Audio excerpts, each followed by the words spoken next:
रामकृष्ण हरी.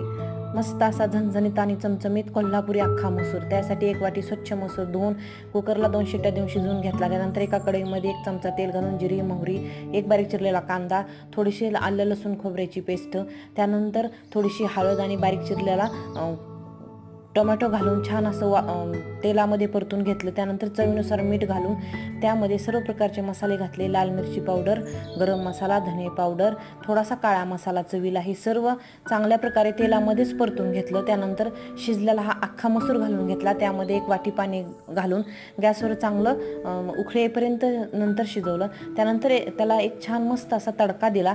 त्यासाठी एका छोट्या पातेल्यामध्ये 1 मोठा चमचा तेल, ओबडधोबड कुटलेला लसूण, थोडंसं 1 चमचा जिरं आणि कढीपत्ता आणि बेडगी मिरच्या 3 ते 4 ह्या घालून छान असा एक तडका दिला, मस्त केला आणि ह्या अख्खा मसूरवर तडका टाकला आणि थोडीशी बारीक